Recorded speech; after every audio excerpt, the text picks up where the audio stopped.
Hi friends, आप सभी कैसे हैं। मैं केमिस्ट्री का हमारे आसपास के पदार्थ 9th क्लास की केमिस्ट्री का फर्स्ट चैप्टर है, जिसमें हम लोग आज पूरे चैप्टर को एक शॉट में पूरे खत्म करेंगे और इससे बाहर कोई भी क्वेश्चन नहीं होगा। इस वीडियो पर आप बने रहिए, इससे एग्जाम में एक भी क्वेश्चन बाहर से आएगा फिर हमसे जब जरूर पूछिएगा कि सर आपने बोला था और क्वेश्चन नहीं आया। एक भी क्वेश्चन आपके एग्जाम में इससे बाहर नहीं होंगे। हम एक एक करके हर टॉपिक को पढ़ेंगे। एक मेरे पहले ही वीडियो अपलोड हो चुका है जो पार्ट 1 है, जाके उसे देख लीजिए। ठीक है, आज जिसमें हम लोग पढ़े थे रसायन विज्ञान के बारे में कुछ विशेष जानकारी दिए थे उसमें, और पदार्थ के बारे में बताए थे। ठोस पदार्थ, द्रव पदार्थ और गैस पदार्थ के कणों की विशेषता हम लोग पहले पढ़ चुके हैं। ठीक है, तो आज मेरा जो टॉपिक है वो है अंतराण्विक बल। हमने बोर्ड पर पहले इसलिए लिख दिया है ताकि समय बचेगा और कम समय में हम ज्यादा से ज्यादा टॉपिक को कैप्चर कर पाएंगे। ठीक है, तो आप लोग नोटबुक ले लीजिए और इसे नोट कर लीजिए। ठीक है, नोट करने के साथ साथ आप समझिए कभी। ठीक है, ना तो नोटबुक में नोट करके ही रहने दीजिएगा, कोई फायदा नहीं होगा फिर। ठीक है, यहां पे देखिएगा कहा गया अंतराण्विक बल। अंतराण्विक बल का मतलब क्या होता है? तो आप जानिएगा, पहले यहां देखिए अंतराण्विक बल का मतलब, यानी जब पदार्थ के कण, यह मान लेते हैं पदार्थ के कण है, क्या है? पदार्थ के कण है। इसे थोड़ा दूरी पर बनाते हैं। यह हमने पदार्थ का कण ले लिया। किसका कण ले लिया जी? पदार्थ का कण ले लिया। अब जब पदार्थ का हमने कण लिया तो यहां ध्यान दीजिएगा, अगर ये दोनों कण, यह दोनों पदार्थ के जो कण हैं, अगर ये दोनों एक दूसरे से जुड़े हैं, एक दूसरे से क्या कर रहे हैं? जुड़े हैं। यहां देखिए, यह इधर और यह इधर, एक दूसरे से दोनों जुड़े हैं तो किस बल के कारण? तो अंतराण्विक बल के कारण। किसके कारण जुड़े हैं?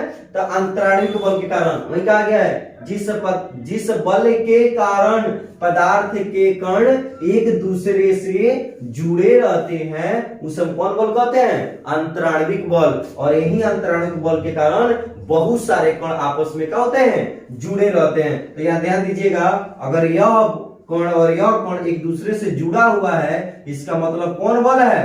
तो यहाँ पे है अंतराण्विक बल। याद रखिएगा कौन बल होगा? अंतराण्विक बल। यानी दो पदार्थ के कोणों के बीच लगने वाले बल को हम क्या कहेंगे? अंतराण्विक बल कहेंगे। याद रखिएगा, पदार्थ के कोणों के बीच लगने वाले बल को क्या कहेंगे? अंतराण्विक बल कहेंगे। या कहेंगे जिस बल के कारण पदार्थ के कण एक दूसरे से जुड़े रहते हैं। जिस बल के कारण पदार्थ के कण एक दूसरे से जुड़े रहते हैं तो उस जुड़े रहने के कारण क्या है? अंतराण्विक बल है। जुड़े रहने के कारण क्या है? अंतराण्विक बल है। तो आप इसे नोट कर लेंगे। दूसरी चीज देखेंगे, कहा गया अंतराण्विक स्थान। अंतराण्विक बल जान गए कि पदार्थ के कणों के बीच लगने वाले बल को हम क्या कहेंगे? अंतराण्विक बल कहेंगे। लेकिन अंतराण्विक स्थान किसे कहेंगे मेरे भाई? तो अंतराण्विक स्थान हम सिंपल चीज है कि दो पदार्थ के, यानी हम बोल देंगे पदार्थ के कणों के बीच। किसके कणों के बीच? पदार्थ के कणों के बीच जो खाली स्थान होगा, जो पदार्थ के कणों के बीच यहां दिख रहे हैं, जो पदार्थ के कणों के बीच जो खाली स्थान होगा उस क्या बोलेंगे? अंतराण्विक स्थान बोलेंगे। तो यानी पदार्थ के बीच, यहां देखिए पदार्थ के कण एक यह हो गया और एक यह हो गया, तो दो पदार्थ के कण हमने ले लिया। इसके बीच में ये जो जगह खाली है, ये जो जगह खाली है, इस जगह को हम क्या बोलेंगे? इस जगह को हम बोलेंगे अंतराण्विक स्थान। क्या बोलेंगे जी? अंतराण्विक स्थान। तो मेरे भाई याद रखिएगा कि पदार्थ के कणों के बीच में जो खाली स्थान होता है, जो खाली स्थान होता है उसे अंतराण्विक स्थान कहते हैं। पदार्थ के कणों के बीच जो खाली स्थान होता है, जो रिक्त स्थान होता है, उसे हम क्या कहेंगे? अंतराण्विक स्थान कहेंगे। यानी आप देख सकते हैं यहाँ पर लिखा गया है कि अंतराण्विक स्थान किसे कहते हैं, तो हम पहले ही लिख चुके हैं, पदार्थ के कणों के बीच जो खाली स्थान होता है उसे हम क्या बोलते हैं? अंतराण्विक स्थान कहते हैं। रटना नहीं है, समझना है। रटना नहीं है, समझना है। एक बात याद रखिएगा, आज के बाद याद समझिए, याद हो गया ना तो भूलना मुश्किल है, याद करना मुश्किल सुने थे, भूलना मुश्किल हो जाएगा। वीडियो को बने रहिए। तो अंतराणिक बल किसे कहेंगे? तो जिस पदार्थ के कण अगर एक दूसरे से जुड़े हैं तो उस बल को हम क्या कहेंगे? अंतराणविक बल कहेंगे। अगर पदार्थ के कणों के बीच में जो खाली स्थान होगा उस खाली स्थान को क्या कहेंगे? अंतराणविक स्थान कहेंगे। यहां तक इसको दिक्कत? चलिए नेक्स्ट टॉपिक को देखते हैं हम लोग। नेक्स्ट टॉपिक क्या है जी? तो नेक्स्ट टॉपिक है हमारा पदार्थ की कितनी अवस्थाएं होती है। तो पदार्थ के 5 अवस्थाएं होती है। पदार्थ की कितनी अवस्थाएं होती है जी? पदार्थ के 5 अवस्थाएं होती है, जिनमें से 3 क्या होता है? प्रमुख होता है। पदार्थ की कितनी अवस्थाएं होती है? 5 होती है, जिसमें से 3 क्या होता है? प्रमुख होता है। और यहां से तो क्वेश्चन आएगा ही आएगा, यहां से जेन्युइन क्वेश्चन आता है, यहां से नेसेसरी क्वेश्चन बनाएगा ही एग्जाम में। तो याद रखेंगे कि पदार्थ की कितने अवस्थाएं होते हैं मेरे भाई? तो पदार्थ के 5 अवस्थाएं होती है। कितने अवस्थाएं होती है पदार्थ के 5 अवस्थाएं होते हैं। तो क्वेश्चन पूछा जाएगा पदार्थ के भौतिक गुणों का आधार पर कितने भागों में बांटा गया?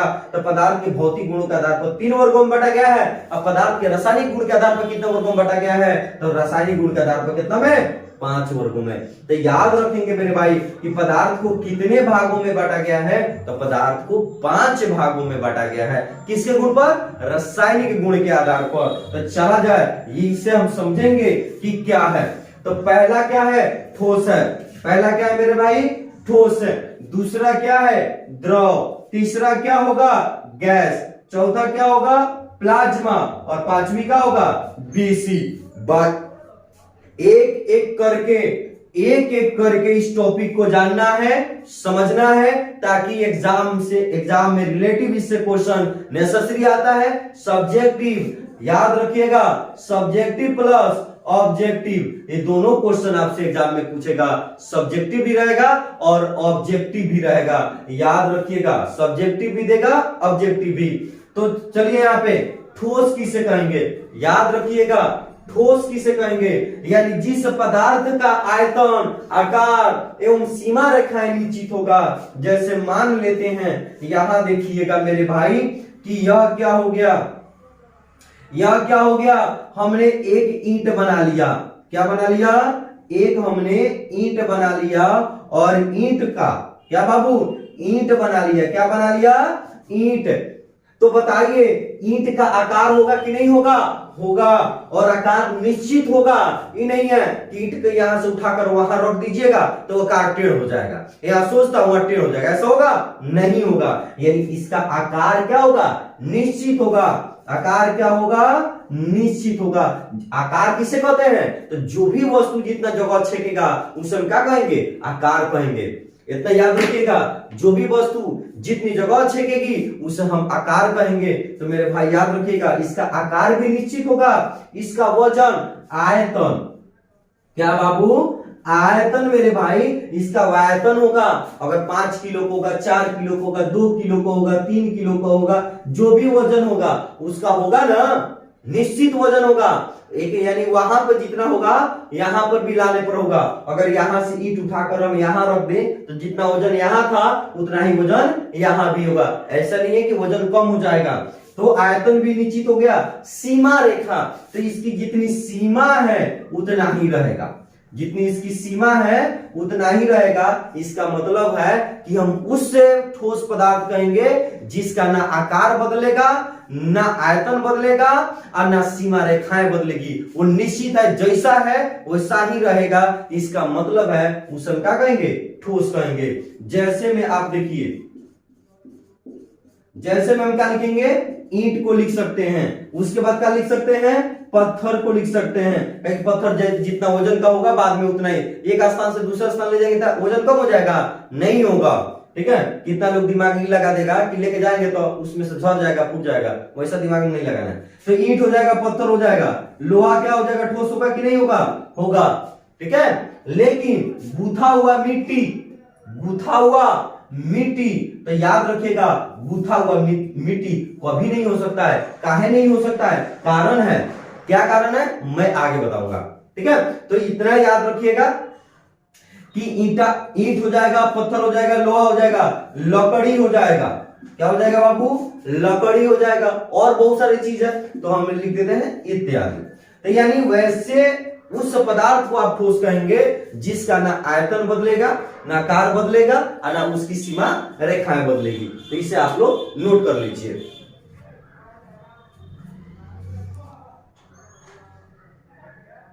तो अब हम लोग देखेंगे, ठीक है, ठोस पदार्थ में कौन से अपवाद है।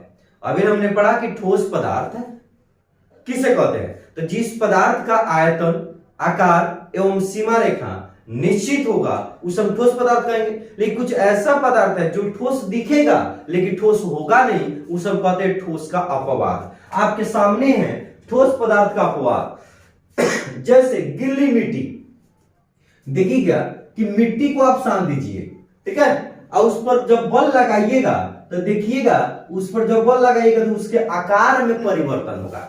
इसका आकार में क्या हो गया, परिवर्तन हो गया। पहले यह गोला ऐसे था, जब हम इस पर बल लगाए तो इसके गोले में क्या हो गया, परिवर्तन हो गया। इसका मतलब है कि इसका आकार निश्चित नहीं है। अगर आकार यहां पे कुछ और था, अब बल लगाने के बाद कुछ और हो गया, तो यहां पे आकार बदला कि नहीं बदला, बदला ना आकार। तो जिस पदार्थ का आकार बदल जाए उसे ठोस नहीं कहेंगे। लेकिन अलग से दिख रहा है कि नहीं कि ठोस है, लगेगा कि ठोस है, लेकिन उस पर उसका ना आकार निश्चित होगा। जैसे इस पर बल लगाएंगे तो इसका आकार क्या हो जाएगा, बदल जाएगा। तो ये क्या हो गया, गीली मिट्टी। दूसरी चीज गूथा हुआ आटा। आपके घर में जब आटा गूथाता है तो देखिएगा कि कभी वो गोल बन जाता है सिर्फ, तो लगेगा ठोस है, लेकिन जब उस पर दाबिएगा, बल करिएगा तो देखा हो जाएगा, धंस जाएगा, यानी उसके आकार में परिवर्तन आ जाएगा। उसके आयतन में परिवर्तन नहीं होगा लेकिन उसके आकार में क्या हो जाएगा, परिवर्तन आ जाएगा। चलिए उसके बाद दिया गया रबर। रबर को देखिएगा, यहाँ पे आप देख सकते हैं, यहाँ पे लिखा आगे भी क्या है, ठीक है, रबर। तो जैसे रबर देखिएगा ऐसे लीजिएगा तो अपने अवस्था में होगा, उसका आकार निश्चित होगा, लेकिन जैसे खींचेगा उसका आकार क्या हो जाएगा, बदल जाएगा। और जब किसी चीज का आकार क्या हो जाए, बदल जाए, उसे हम ठोस नहीं कहते। तो कुछ ऐसे पदार्थ है जो ठोस दिखते हैं लेकिन होते नहीं है, उसे हम क्या कहते हैं, अपवाद कहते हैं। उसे क्या कहते हैं, अपवाद। अब जो नीचे लिखा गया है ठोस पदार्थ के गुण, तो ठोस पदार्थ के गुण याद रखिएगा। यह आपसे 2 अंक में पूछेगा तो 3 लिखिएगा, आप 5 अंक में पूछेगा तो कम से कम 6 लिखिएगा। तो 2 या 5 अंक के लिए है, याद रखिएगा। 2 या 5 अंक के लिए आपके एग्जाम में क्वेश्चन नेसेसरी रूप से पूछता है। तो देखिएगा, सबसे पहले समझिए इसको कि ठोस पदार्थ के क्या गुण है। तो हमने ठोस पदार्थ किसे कहा, हमने कहा ठोस किसे कहा, पहले समझिए। तो हमने ठोस इसे कहा कि आकार, आयतन और सीमा रेखाएं, सीमा रेखाएं, ये तीनों क्या होना चाहिए, निश्चित होना चाहिए। तो हम उसे क्या कहेंगे, ठोस कहेंगे। यानी ठोस का ढेर लगाया जा सकता है। क्या किया जा सकता है, ढेर का मतलब पहले समझिए। ईंट ले लेते हैं, बताइए एक ईंट के ऊपर एक ईंट लगा सकते हैं कि नहीं लगा सकते हैं। तो ईंट क्या होगा, ठोस पदार्थ होगा ना। पत्थर, एक के ऊपर एक पत्थर को हम रख सकते हैं कि नहीं रख सकते हैं, रख सकते हैं। तो ठोस पदार्थ का ढेर लगाया जा सकता है, याद रखिएगा, ठोस पदार्थ का ढेर लगाया जा सकता है। दूसरी चीज है कि ठोस पदार्थ को रखने के लिए, ध्यान देखिएगा, यानी कहा गया है ठोस पदार्थ को संचय करने के लिए, यानी इसे रखने के लिए अधिक जगह की आवश्यकता होगी। अधिक जगह का मतलब देखिएगा, ठोस पदार्थ जो है, जैसे ईंट यहां रख रहे हैं, क्या कर रहे हैं हम, रख रहे हैं, तो जगह छेकेगा कि नहीं छेकेगा, जितना ज्यादा रखिएगा उतना ही ज्यादा जगह छेकेगा। तो ठोस पदार्थ को रखने के लिए काफी जगह की आवश्यकता पड़ती है। ठोस पदार्थ को रखने के लिए काफी जगहों की आवश्यकता पड़ती है। किसी दिक्कत। तीसरा डायरेक्शन क्या है कि ठोस का पृष्ठ होता है। तो देखिए यहां पे हमने ईंट बना लिया, क्या बना लिया, ईंट। पृष्ठ का मतलब क्या होता है, उसका निचली सतह।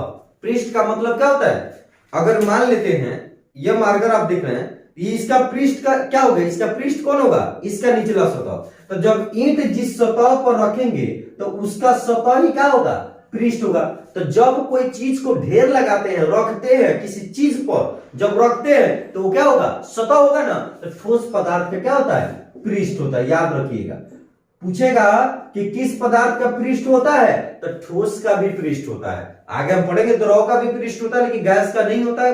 क्यों नहीं होता है उसमें जानिएगा। तो ठोस पदार्थ का क्या होता है बाबू, पृष्ठ होता है। किसी को दिक्कत?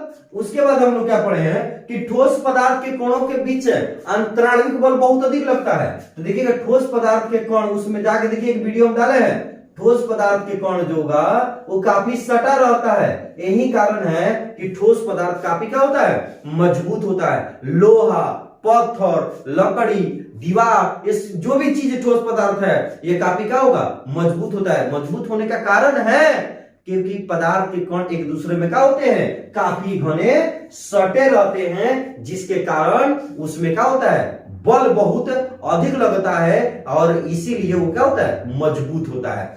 दूसरी चीज है कि जब बल अधिक लगता है, जब बल क्या होगा, अधिक लगेगा, इसका मतलब है कि उसके बीच का स्थान जो होगा कम होगा।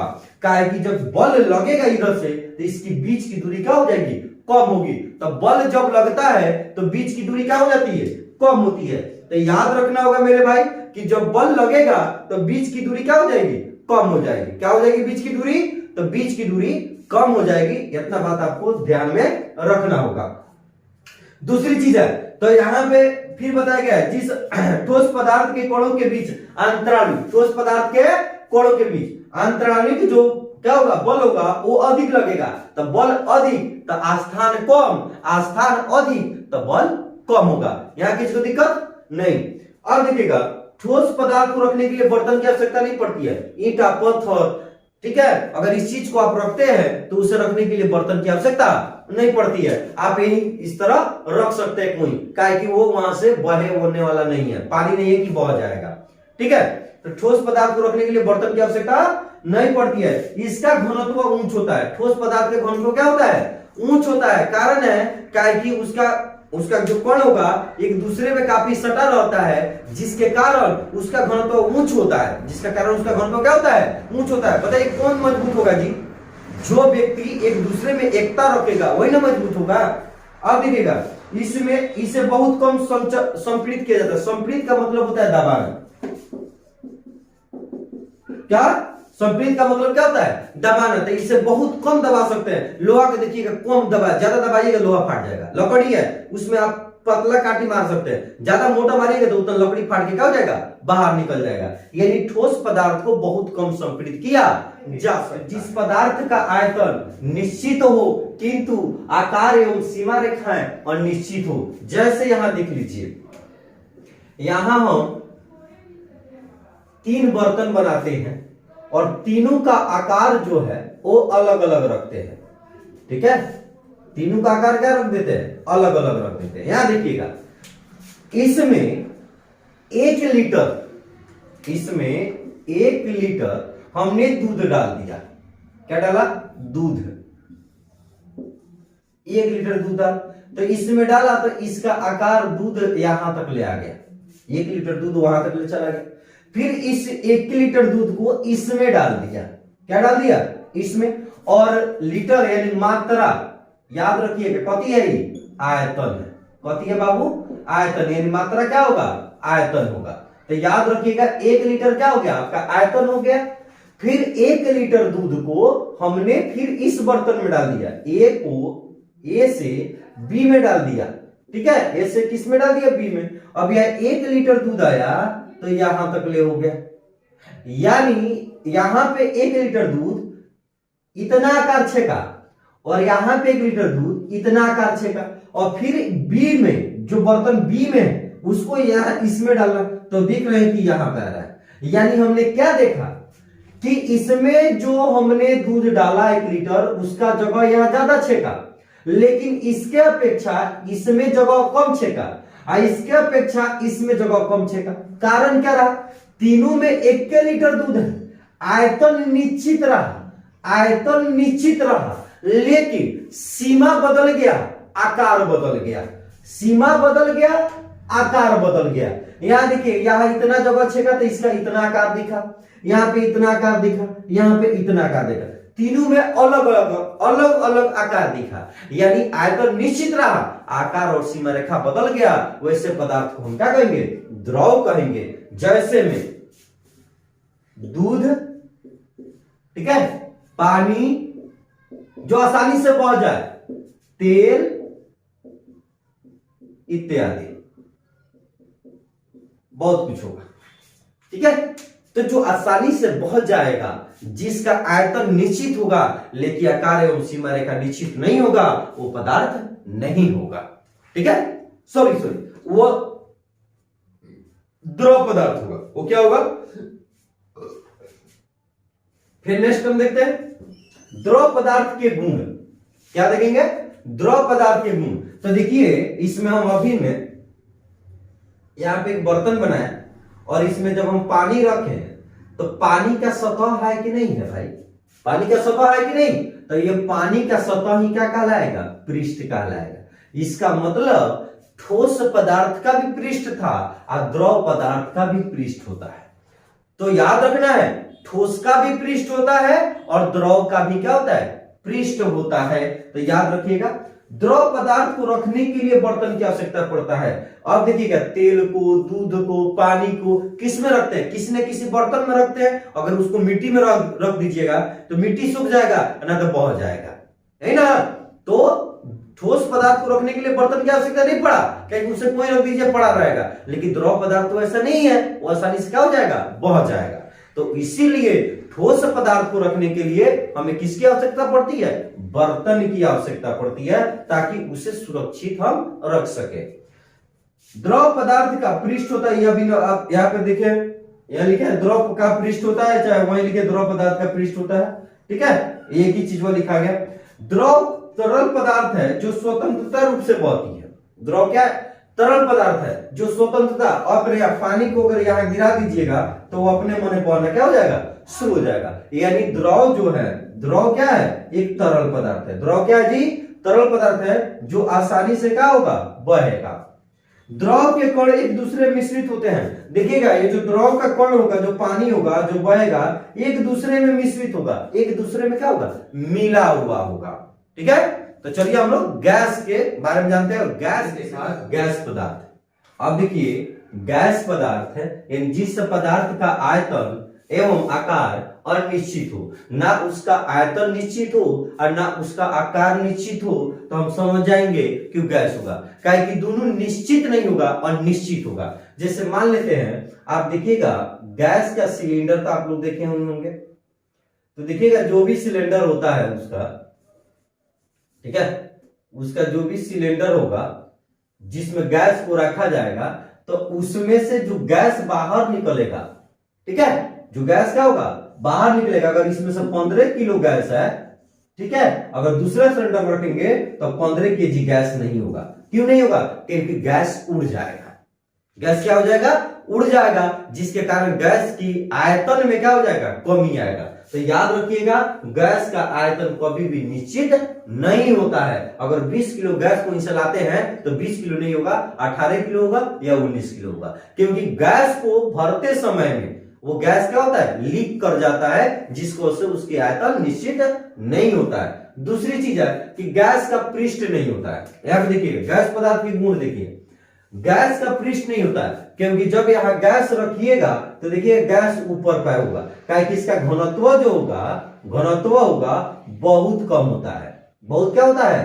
कम होता है, जिसके कारण यह आसानी से क्या हो जाएगा? उड़ जाएगा। इसीलिए गैस पदार्थ का पृष्ठ नहीं होता है। जब तक कोई चीज पर बैठेगा नहीं तो उसका पृष्ठ होगा नहीं। तो गैस तो बैठने वाला चीज नहीं है। गैस यहाँ छोड़ दीजिए, उधियाता है। यहाँ भी गैस है, ऑक्सीजन है, ठीक है, तो उसका ऑक्सीजन गैस का पृष्ठ है? नहीं है। तो याद रखिएगा कि गैस का पृष्ठ नहीं होता है। क्यों? क्योंकि उसका घनत्व बहुत कम होता है, इसीलिए वो वायुमंडल में आसानी से उड़ता है। दूसरी चीज है, गैस को रखने के लिए बंद बर्तन की आवश्यकता पड़ता है। बंद बर्तन इसलिए, ना तो अगर बंद बर्तन नहीं रहेगा तो आसानी से क्या हो जाएगा? निकल जाएगा ना। देखिए जैसे आपके घर में सिलेंडर है, चाबी ऑन करके छोड़ दीजिए, पूरा गैस क्या हो जाएगा? बाहर निकल जाएगा, ठीक है। तो याद रखिएगा, गैस को रखने के लिए हमें बंद बर्तन चाहिए। कहे कि गैस के कणों के बीच जो बल है ना, बहुत कम लगता है, स्थान बहुत ज्यादा होता है, जिसके कारण वो इधर उधर आसानी से घूमते रहता है। तो बल जहां कम लगेगा तो आसानी से कौन पदार्थ इधर उधर घूमेगा, नेसेसरी बात है। ठीक है। गैस को संचय करने के लिए काफी कम जगहों की आवश्यकता पड़ती है। गैस को संचय करने के लिए काफी कम जगहों की आवश्यकता पड़ती है और आसानी से इसे हम रख सकते हैं। क्या है, 20 किलो का गैस जो है इतने बड़े सिलेंडर में आ जाता है। ठीक है, 15 किलो गैस इतने बड़े सिलेंडर में आ जाता है। इसका मतलब है कि हम गैस को बहुत कम में संपीड़ित कर सकते हैं। बैलून में गैस भर दीजिएगा, दाबिएगा, देखिए इतना बड़ा है, इतना बड़ा हो जाए। क्यों? कारण है कि उसे दाबिएगा तो दब जाएगा। अब गैस जो होता है एडजस्ट कर लेता है। ठीक है, क्योंकि गैस के कोणों के बीच क्या होता है, अंतराणु का स्थान क्या होता है, बहुत अधिक होता है। अब बल क्या होता है, बहुत कम होता है।